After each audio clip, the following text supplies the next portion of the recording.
तो आज से एक नया सब्जेक्ट हम लोग इंक्लूड कर रहे हैं जिसका नाम है पॉलिटी। ठीक है।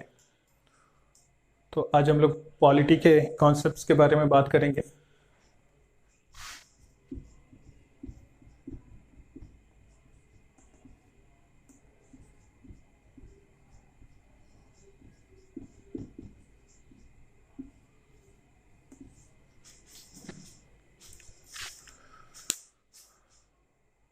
आप लोग थोड़ा एक पेपर पेन ले लीजिएगा जरूर, क्योंकि इसका पीडीएफ अभी तक तैयार नहीं है कि कल आपको मिल जाएगा।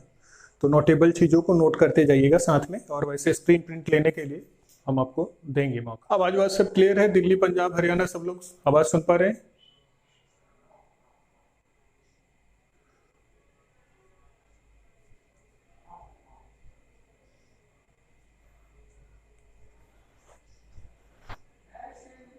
चलिए, ऑल क्लियर, ऑल क्लियर। चलिए, थैंक यू। तो आज से हम लोग एक नए सब्जेक्ट इंक्लूड करने जा रहे हैं। अभी तक हम लोग हिस्ट्री देख रहे थे, कल भी हम लोगों ने हिस्ट्री, मेडावल हिस्ट्री को देखा था। ठीक है, जिसमें बाबर की कहानी करी थी। लेकिन आज हम लोग एक नया सब्जेक्ट इंक्लूड कर रहे हैं जिसका नाम है पॉलिटी। ठीक है। तो कॉम्पिटिटिव पॉइंट ऑफ व्यू से इसको हम लोग लेकर आगे बढ़ते हैं। तो सबसे पहला ही सवाल आता है कि व्हाट इज पॉलिटी, है ना। तो इसके नाम में ही इसका देखो, हम लोग ग्रेजुएशन का सब्जेक्ट नहीं पढ़ रहे हैं कि हम लोग को फलाने के हिसाब से ये डेफिनेशन है, उनके हिसाब से ये डेफिनेशन है, वो हम लोगों को नहीं करने का है। ठीक है। हम लोग सीधे कॉन्सेप्ट को समझेंगे। तो इसको दो भाग में तोड़िए। राज व्यवस्था, यानी राज करने का जो व्यवस्था है या राज चलाने की जो व्यवस्था होती है, उसी को हम लोग कहते हैं राज व्यवस्था। अब राज चलाने के लिए क्या व्यवस्था है? अगर आप किसी स्टेट में रह रहे हैं, किसी राज्य में रह रहे हैं, किसी देश में रह रहे हैं, तो उस देश और राज्य को चलने और चलाने के लिए कुछ व्यवस्थाएं की गई हैं, है ना। कुछ सर्टेन नियम कानून डिफाइन किए गए हैं जिसके हिसाब से लोग चलेंगे। अगर ऐसा नियम कानून नहीं रहता तो हम लोग नियम कानून से नहीं चल पाते, है ना। जिसकी जो मर्जी होती, जैसे मर्जी होती, वैसे चलता, वैसे करता। तो इसमें मेजरली हम लोग आज 3 टॉपिक को कवर करने का अंडरस्टैंडिंग कह रहे हैं। टॉपिक्स कवर एक दिन में नहीं होना है, अंडरस्टैंडिंग बनाने का हम लोग कोशिश करेंगे। एक जो हमारा होगा वो होगा संविधान, जिसको इंग्लिश में कॉन्स्टिट्यूशन कहेंगे। दूसरा होगा हमारा सरकार, यानी कि इंग्लिश में गवर्नमेंट कहेंगे। और तीसरा होगा हमारा संसद, जिसको इंग्लिश में पार्लियामेंट कहेंगे। ठीक है। तो आज कोशिश करेंगे कि इन 3 चीज़ों के बारे में थोड़ी सी कॉन्सेप्ट हम लोग बना पाए, समझ पाए कि क्या है, कैसे है। ठीक है। तो संविधान, संविधान का अगर बात करते हैं तो संविधान है क्या?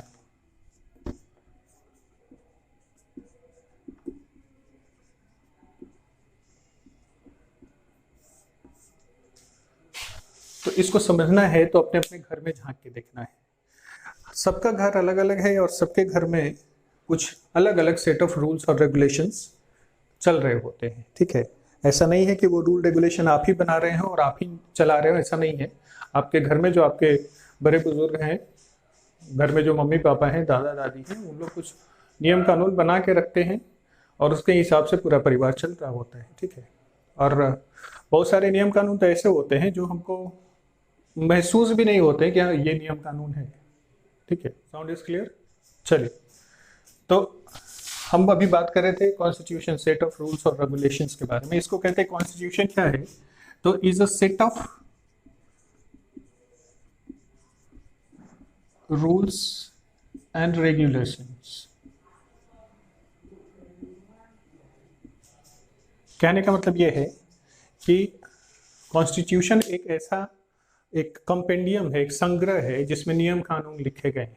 और इसमें जो भी नियम कानून लिखे गए हैं उस राज्य के, उस देश के हर एक व्यक्ति पे equally applicable, without any portfolio. कि कोई क्या है, कितना में है, कैसा है, वो मायने नहीं रखता है, सब पे इक्वली एप्लीकेबल होता है। ठीक है। तो वही होता है कॉन्स्टिट्यूशन, जिसको हम लोग कहते हैं एक नियम कानून का संग्रह होता है, कलेक्शन होता है। तो इसको कह सकते हैं नियमों का संग्रह, नियमों या कानूनों का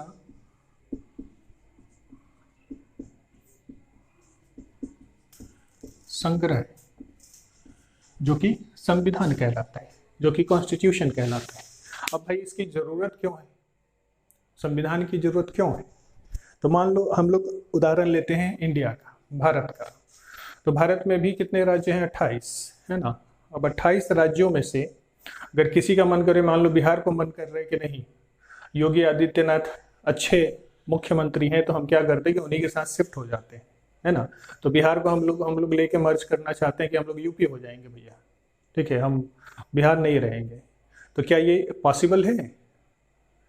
क्या इसमें कोई और इंटरवेन करने वाला नहीं है? क्या इसके लिए कुछ नियम कानून डिफाइन नहीं है?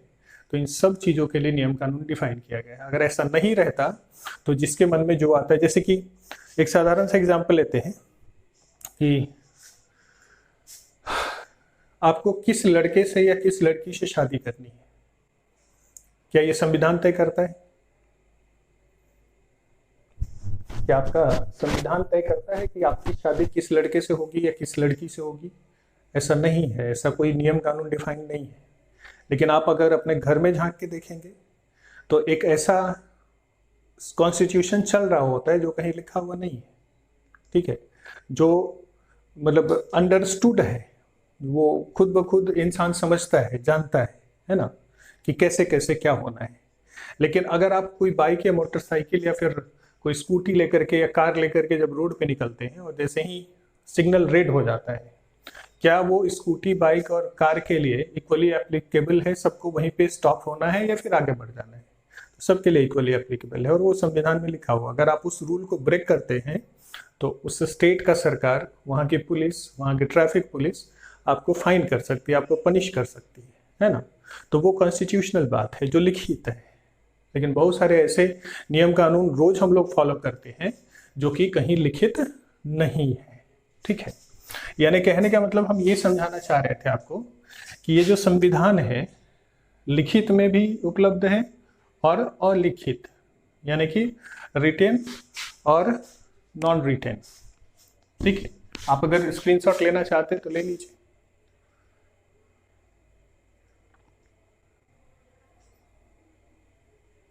डन, चलिए। तो कॉन्स्टिट्यूशन जो है, सेट ऑफ रूल्स और रेगुलेशंस है, ये दो तरह के हैं। एक रिटन है यानी कि लिखित में है, और एक है नॉन रिटन, और दोनों को हम लोग फॉलो करते हैं, ठीक है। लेकिन अगर सब्जेक्ट के हिसाब से बात करें और अपने पढ़ाई के हिसाब से बात करें तो लिखित और लिखित संविधान इस देश, मतलब इस पूरे विश्व को अगर उठा के देखें, जहाँ 200 से भी ज़्यादा देशें हैं, है ना, तो इन देशों में, इन पूरे सभी देशों में कहीं कॉन्स्टिट्यूशन लिखित रूप में भी उपलब्ध है, यानी कि संविधान, वहाँ का रूल्स रेगुलेशंस सब लिखित रूप में उपलब्ध है, तो कहीं लिखित नहीं भी है, ठीक है। तो पूरे कॉन्स्टिट्यूशन को हम लोग दो पार्ट में बांट देते हैं, एक रिटेन और नॉन रिटेन। अब साधारण सा सवाल पूछते हैं, आप खुद बताइए कि जिस देश में हम लोग रहते हैं, यानी जिसका नाम भारत है, उसका संविधान यानी कि कॉन्स्टिट्यूशन लिखा हुआ है या नहीं लिखा हुआ है?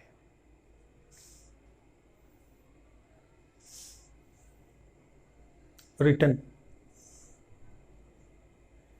लिखा है, लिखा है, वाह, good good good, very good. सब लोगों ने जवाब दिया कि हमारा भारत का जो संविधान है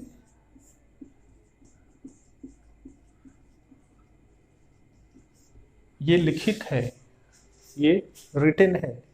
हम लोग देखेंगे अभी अगला चैप्टर जब हमारा आएगा तो हम लोग देखेंगे कॉन्स्टिट्यूशन मतलब history of constitutional development in India, है ना, कि भारत में कैसे संविधान का विकास हुआ और संविधान कैसे बनी। जब संविधान बनाएंगे तो संविधान सभा का गठन भी करवाएंगे। तो संविधान सभा का गठन किस लिए होगा? तो सिर्फ और सिर्फ उसी रूल्स और रेगुलेशंस को बनाने के लिए जिसका नाम है संविधान, है ना। तो हमारे देश का संविधान जो है वो लिखित है। अच्छा, संविधान जो शब्द है, इस शब्द की प्रेरणा किस देश से आई थी? तो उससे, जैसे संविधान शब्द के बारे में अगर बात करें तो ये फ्रांस है ना, जिसने पूरे दुनिया को ये संविधान का कॉन्सेप्ट दिया, ठीक है।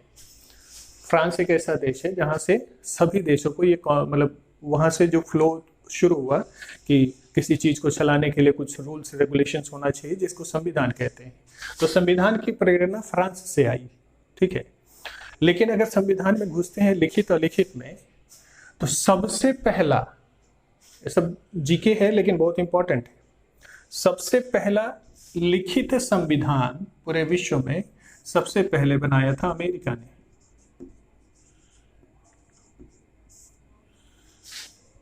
भारत ने तो 1946 में संविधान सभा की गठन होगी, है ना, और उसके बाद देखेंगे कि 50 में हमारा संविधान बनके तैयार होगा। भारत के संविधान में संविधान सभा के सदस्यों की संख्या 389, कितने साल में बनके तैयार हुई? 2 साल 11 महीने 18 दिन, यानी लगभग 3 साल। लगभग 3 साल 389 लोगों ने समय दिया, उसके ऊपर मंथन किया, है ना, सामूहिक रूप से डिस्कस किया, और तब चीजों को धीरे धीरे उस रफ बुक में इंक्लूड करना शुरू कर दिया। तो ये भारत के संविधान का 64 लाख रुपए भी खर्च किए इन लोगों ने, ठीक है। संविधान बनाने के लिए इन लोगों ने 64 लाख रुपए खर्च किए। गुड। तो ये भी कहा जाता है कि अगर गांधी जी जिंदा रहते जब संविधान लागू हो रहा था उस समय, गांधी जी कब मरते हैं? 48 में। संविधान कब लागू होता है? 50 में। तो ये कहा जाता है कि अगर गांधी जी शायद अगर जिंदा होते 50 तक, तो ये संविधान ऐसा नहीं होता। अगर ऐसा संविधान होता तो शायद गांधी जी इसका विरोध कर रहे होते। तो खैर, ये सारी बातें हैं जो आगे हमारे क्लास में चलती रहेंगी। हम यहाँ आपको बताना चाह रहे हैं कि संविधान का कॉन्सेप्ट कहाँ से आया था? फ्रांस से। और सबसे पहला संविधान को हम लोगों ने 2 भागों में बांट दिया, एक रिटेन और एक नॉन रिटेन, यानी लिखित और अलिखित। लिखित संविधान सबसे पहला जो देश बनाया था वो था आपका अमेरिका, ठीक है, 1787 में। ये संविधान जो है अमेरिका का, ये बनाया था थॉमस जेफरसन ने।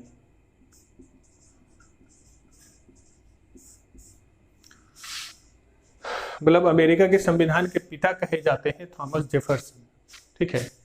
तो थॉमस जेफरसन साहब ने इस संविधान को बनाया था, और ये जान के बहुत आश्चर्य होगा कि सबसे पहला लिखित संविधान तो अमेरिका ने बनाया।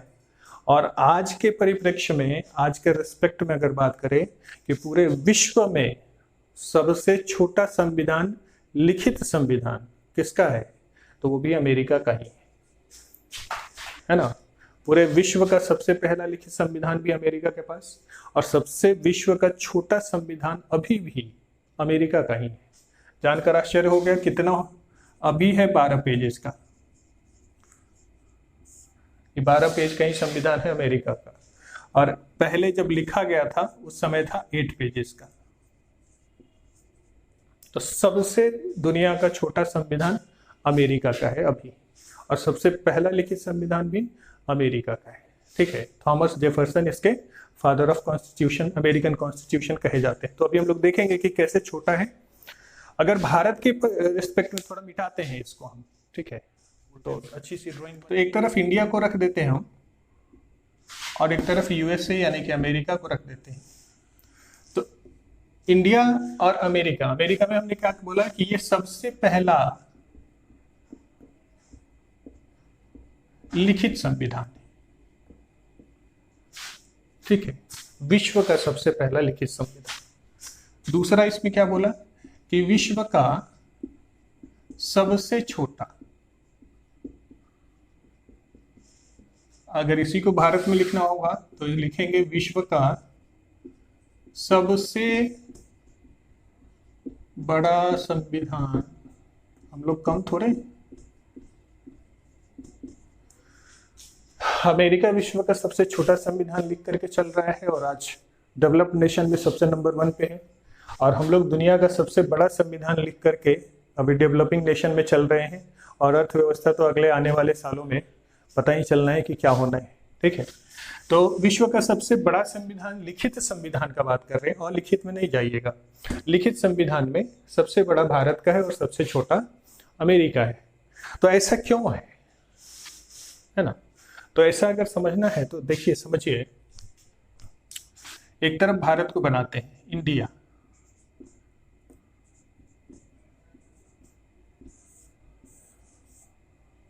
और एक तरफ यूएसए को बनाते हैं, ठीक है। तो इंडिया में 28 स्टेट्स हैं, जैसे कि मान लेते हैं कि बिहार है, हरियाणा है, पंजाब है, यूपी है, एमपी है, ऐसे बहुत सारे स्टेट्स हैं, ठीक है। तो ये जितने भी सारे स्टेट्स हैं,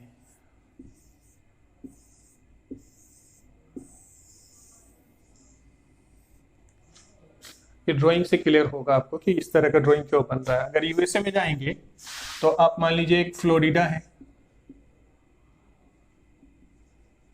एक अलास्का है,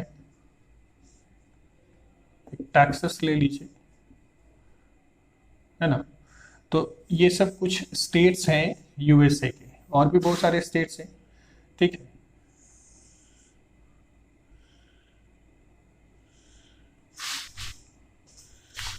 अब दोनों के ड्राइंग में डिफरेंस दिख रहा होगा आपको। हमने जो इंडिया के स्टेट्स को ड्राइंग में डाला है तो उसको सबको सर्किल के अंदर डाला है। अगर सर्किल के बाहर बनाते तो मान लो हम लिख देते हैं जम्मू एंड कश्मीर, JNK, और इसको हम बॉर्डर के बाहर डाल देते हैं। अब इससे क्या समझ में आ रहा है, हम अभी कंपेयर करके दिखा रहे हैं आपको कि अमेरिका का कॉन्स्टिट्यूशन क्यों छोटा है और हमारा कॉन्स्टिट्यूशन क्यों बड़ा है। तो यहां से वो कॉन्सेप्ट क्लियर हो जाएगा। तो इंडिया में हमने जम्मू एंड कश्मीर को क्या किया है ना कि इसको बॉर्डर पे रखा है, लेकिन ये रखना अब उचित नहीं है क्योंकि आर्टिकल 370 खत्म हो गया है। 370 जब तक था तब तक जम्मू कश्मीर को एक स्पेशल राज्य का स्टेटस मिला हुआ था, तब तक उसका झंडा भी अलग था, उसका राष्ट्रीय गीत भी अलग था, उसका संविधान भी अलग था, वो सब चीज़ अलग था। लेकिन आज ये स्टेटस जम्मू कश्मीर का नहीं है, जम्मू कश्मीर अब पूरी रूप से भारत का अंग है, ठीक है। तो इस तरीके से अगर हम बनाएं तो ये गलत हो जाएगा, यानी कि अब जम्मू कश्मीर को भी बनाना होगा तो इस घेरे के अंदर ही बना सकते हैं, क्योंकि जम्मू कश्मीर भी अब भारत का अंग है। था पहले भी, लेकिन कुछ कंडीशंस के साथ था, लेकिन अब कोई कंडीशन नहीं है, जम्मू कश्मीर सीधा सीधा भारत का अंग है। लेकिन यही फोटो अगर हम लोग अमेरिका की तरफ देखते हैं तो हम देख रहे हैं कि फ्लोरिडा आधा अंदर है और आधा बाहर है, अलास्का भी तो आधा अंदर है आधा बाहर है, टैक्सास है तो वो भी आधा अंदर है आधा बाहर है। कारण क्या है? तो देखिए यहाँ क्या है ना कि जो थॉमस जेफरसन साहब थे, उन्होंने सिर्फ और सिर्फ संविधान जो लिखा है वो सिर्फ इस USA के लिए लिखा है, ठीक है। उनको इससे मतलब नहीं है कि अलास्का, फ्लोरिडा और टैक्सास, इनसे कोई मतलब नहीं है इनको, ठीक है। तो इन्होंने सिर्फ USA के लिए कॉन्स्टिट्यूशन यानी कि संविधान तैयार किया था। अब ये फ्लोरिडा और अलास्का और टैक्सास, ये जो अन्य देश हैं,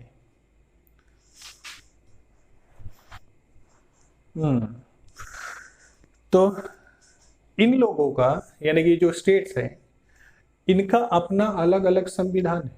वो USA के संविधान को नहीं मानते हैं, उनका संविधान भी इंटायरली डिफरेंट है। लेकिन ये USA के साथ एक संबंध रखते हैं, एक एग्रीमेंट है इन लोगों का कि हम आपके साथ हैं, ठीक है। ये इन लोगों का एक म्यूचुअल एग्रीमेंट है। लेकिन इस कंडीशन में क्या है कि जिस दिन टैक्सास, अलास्का और फ्लोरिडा और बाकी सारे जितने भी यूनाइटेड स्टेट्स कहलाते हैं, उन लोगों को जिस दिन मन करेगा उस दिन USA को लात मार के भाग सकते हैं कि तुम जाओ, तुम्हारे साथ नहीं रहना हमको, ठीक है। अब इस कंडीशन में देखिए,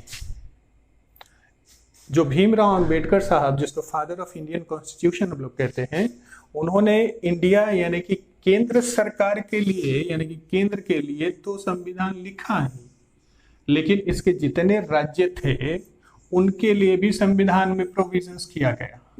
जितने भी स्टेट्स हैं, जितने भी यूटीज हैं यानी यूनियन टेरिटरीज जितने भी हैं, सबके लिए संविधान में प्रोविजन किया गया, तभी हमारा संविधान जाकर के इतना बड़ा हो गया, ठीक है। तो who is the father of Indian constitution? इस भीमराव अंबेडकर, है ना। एक सवाल आया था, जवाब दीजिएगा आप लोग।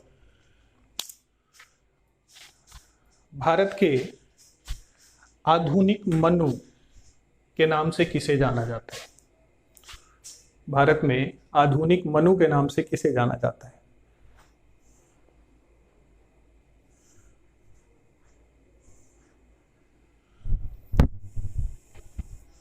Ambedkar, somebody said Ambedkar, good. और कोई?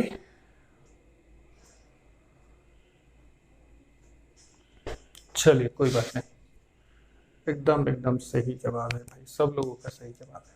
आइए देखते हैं, इस विषय पे थोड़ा चर्चा हो जाए, क्योंकि ये सवाल एसएससी का है और इसका स्टैंडर्ड हमेशा ग्रेजुएशन से ऊपर ही रहता है, तो किसी भी एग्जाम में इसको पूछा जा सकता है। ये तो समझ गए ना कि कैसे यूएसए का संविधान छोटा है और कैसे भारत का संविधान बड़ा है। Father of Indian constitution is B.R. Ambedkar,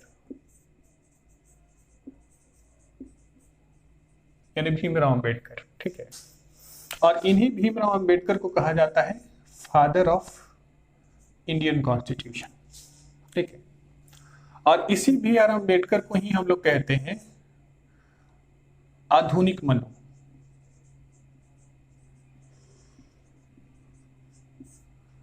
ठीक है। B.R. अम्बेडकर ही कहलाते हैं भारत के आधुनिक मनु। अब आधुनिक मनु क्यों कहा गया, आधुनिक सोनू क्यों नहीं कहा गया?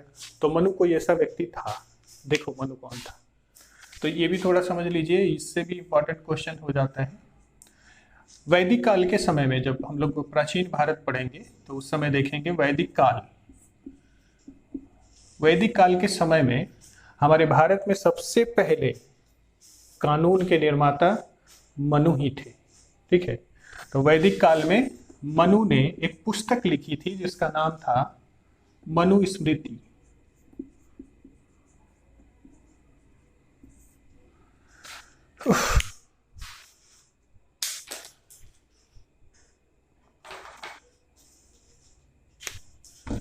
मनु ने एक पुस्तक लिखा था जिसका नाम है मनुस्मृति, ठीक है। और यही मनुस्मृति जो पुस्तक है मनु का लिखा हुआ है, ये कंसीडर किया जाता है कि भारत में लिखा हुआ सबसे पहला संविधान है, यानी कि सेट ऑफ रूल्स और रेगुलेशंस लिखा गया था इस मनुस्मृति में, ठीक है। और ये मनुस्मृति आर्यों, जब आर्य रहते थे भारत में तब की कहानी है मनुस्मृति। और मनुस्मृति में किया क्या था मनु साहब ने, तो इन्होंने 4, एक तो ब्राह्मण, एक क्षत्रिय, एक शूद्र और एक और कौन बच जाता है, वैश्य, सॉरी यहाँ वैश्य और एक शूद्र, ये 4 वर्गों में लोगों को बांटा गया था, ठीक है। और कहा गया था कि ब्रह्मा के मुख से जो लोग पैदा हुए हैं वो ब्राह्मण हैं, ब्रह्मा के भुजाओं से जो लोग पैदा हुए हैं वो क्षत्रिय हैं, ब्रह्मा के उदर यानी पेट से जो लोग पैदा हुए हैं वो वैश्य हैं, और ब्रह्मा के पैरों से जो लोग पैदा हुए हैं वो शूद्र हैं, ठीक है। तो ये सारी चीजें मनुस्मृति में आर्यों के समय में मनु साहब ने वैदिक सभ्यता के काल में तैयार किया था।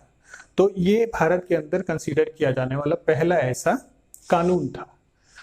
अब जब भारत का संविधान लिखा जाने लगा तो उस समय जब ये नया संविधान तैयार होना शुरू हो गया 46-47 में, तो इस समय जो संविधान लिखा जा रहा था तो उसके पिता कौन थे, तो भीमराव अम्बेडकर थे। अब देखो एक पुराना मतलब कि प्राचीन काल के व्यक्ति को मिला दिया आधुनिक काल के व्यक्ति से, ठीक है। और क्वेश्चन बना दिया कि आधुनिक काल के मनु कौन है। अब इस क्वेश्चन को अगर हम लोग रिवर्स बनाने का कोशिश करें तो ये भी कह सकते हैं कि भाई प्राचीन काल के अंबेडकर कौन थे, तो प्राचीन काल के अंबेडकर कौन हो जाएंगे, मनु हो जाएंगे, है कि नहीं। तो ये रिलेशन है मनु और B.R. अम्बेडकर में। चलिए यहां तक तो ठीक है, ये भी समझ लिए हम लोग। तो संविधान थोड़ा बहुत हम लोग समझने का कोशिश किए, इसको डिटेल में अभी पढ़ना बाकी है। एक एक टॉपिक हम लोग शुरू करेंगे कॉन्स्टिट्यूशन का। और एक एक टॉपिक करके पढ़ना शुरू करेंगे। आज सिर्फ कॉन्सेप्ट बनाने का काम कर रहे हैं, ठीक है। अब दूसरा हमारा था गवर्नमेंट, यानी कि सरकार।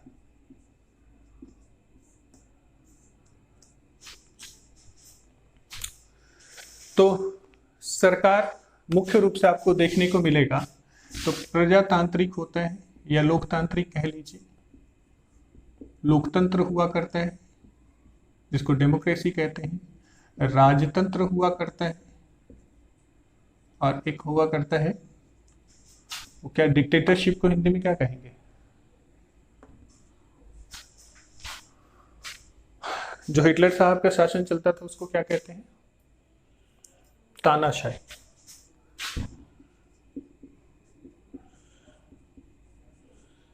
ठीक है, तो ये मुख्य रूप से पूरे विश्व में आपको 3 तरह का सरकार देखने को मिल सकता है, और इन तीनों सरकार का मुख्य रूप से 3 काम होता है।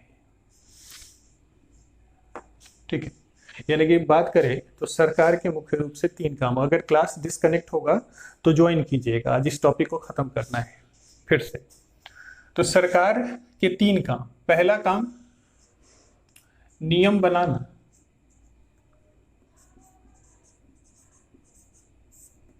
नियम बनाने का काम करती है सरकार। जब नियम बन गया तो नियमों का पालन कौन कराएगा, ये भी सरकार काम है। ठीक है, और जब पालन करेंगे और किसी से कुछ गलती हो जाती है नियमों के पालन में तो उसकी देख रेख या उसको दंड कौन देगा, नियमों का देख रेख कौन करेगा,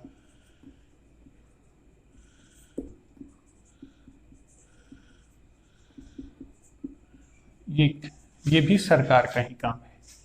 अब सरकार के 3 अंग हम निकाल रहे हैं। देखिए, नियम कौन बनाता है, विधायिका बनाती है। ठीक है, नियमों का पालन कौन कराता है, कार्यपालिका। और नियमों की देखरेख कौन करता है, न्यायपालिका।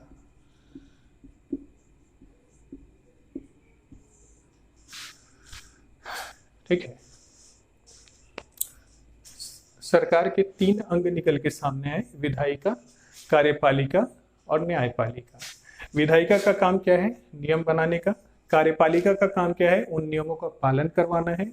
और न्यायपालिका का काम है उन नियमों की देखरेख करना कि कोई इसका उल्लंघन कर तो नहीं रहा, अगर कर रहा है तो उसको प्रॉपर सजा मिले, इन सब चीजों का। अब कार्यपालिका को अगर ब्रेक करके हम लोग देखें, ठीक है, तो कार्यपालिका 2 तरह का होता है।